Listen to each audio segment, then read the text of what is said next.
Oi, bem-vindos a uma videoclasse mais. Eu sou a professora Ana e estaremos juntos nesse período remoto. Hoje a gente vai trabalhar as atividades 6 e 10 da nossa caderno de atividades.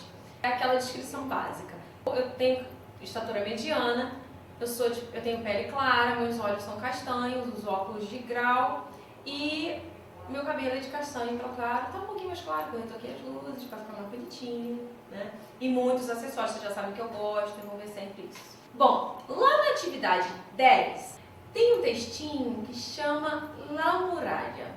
E aí a gente já tem uma ilustração ali que já vai indicando mais ou menos o tema desse texto, né? Ele do lado já indica quem escreveu, Nicolás Guillén, que é um autor de Cuba, um autor cubano dessa vez que a gente vai trabalhar.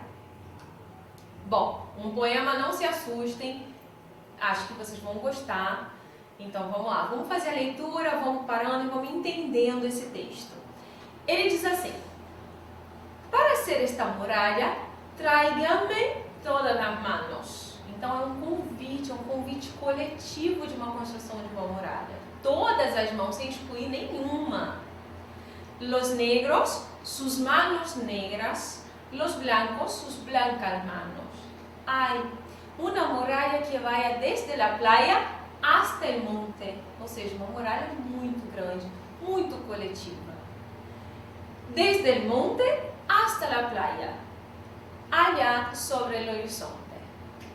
Tum tum, batida lá, ó, tum tum. Quem é? Una rosa e el clavel, ou seja, a rosa e o cravo. E aí? Abre a muralha. Para a rosa e para o cravo, a gente abre essa muralha. Tum tum. Quem é? El sable del coronel. E aí, gente? El sable é o que a gente chama de sabre, mesmo em português, né? Que é uma arma branca parecida com a espada. Cierra la muralha. Para essa arma do coronel, a gente vai fechar a muralha. Tum tum. Quem é? La paloma e el laurel, ou seja, o pombo e o louro. Abre la muralha. Tum tum. Quem é? El alacrán e el cien pies. Bom, a gente já dá para entender aí se a gente vai abrir ou fechar essa muralha, né, gente? Alacrán é o escorpião. Cien pies é a lacraia aí, galera. Cierra la muralha. Al corazón del amigo, abre la muralla. Al veneno y al puñal, cierra la muralla. Al mirto y a la hierba buena, abre la muralla. Mirto é uma espéciezinha de planta, uma florzinha super delicada, bonitinha. E hierba buena é o que a gente conhece como hortelã. Al diente de la serpiente, cierra, ou seja, fecha essa muralha. Al ruiseñor, e aí a gente tem lá esse passarinho lindo de novo aparecendo aqui nesse poema, né? Al ruiseñor en la flor, abre la muralla, claro. Alcemos una muralla, ou seja, levantemos essa muralha, juntando todas as manos. Olha aí um convite coletivo, né? Los negros, sus manos negras. Los blancos, sus blancas manos. Olha aí, né? A união dos povos independente de qualquer diferença. Una muralla que vaya desde la playa hasta el monte y desde el monte hasta la playa, bien allá sobre el horizonte. Nicolás Guillén. É um presente, não é, gente? É um convite a gente pensar sobre abrir e cerrar esta muralha. Bueno, de que está hecha la muralha? A gente já comentou, né? Mãos de todas as cores, de todas as diferenças. Uma muralha coletiva. Bueno, e que coisas estão dentro e que coisas fora? O que eles deixaram? O que Nicolás Guillén, o eu lírico que está aí nesse poema, deixou dentro e deixou fora, né? A gente tem lá o ruiseñor en la flor, abre la muralha, el sable del coronel, cierra la muralha. E tu? Há lá um convite para você. Vamos refletir que coisas deixarias dentro e que coisas deixarias fora da muralha. Legal, né? Para a gente pensar um pouquinho sobre isso. Bueno, e aí eu vou pegar alguns exemplos que a gente tem lá nesse texto maravilhoso do livro do Nicolás Guillén e vou trabalhar um pouquinho com vocês a atividade 6. A gente vai trabalhar los artículos. O que são os artículos? Em português, os artigos. Preciso gravar esse nome, professora? Não, a gente precisa saber usar, entender ele no contexto. Então a gente pegou lá algumas frases, alguns versos do poema para a gente dar uma olhadinha nesses artigos lá no poema. Fica mais fácil dentro do contexto. Então olha lá, tráigame todas las manos, esse las que já está em negrito, se a gente pensar em português no contexto, tragam todas as mãos.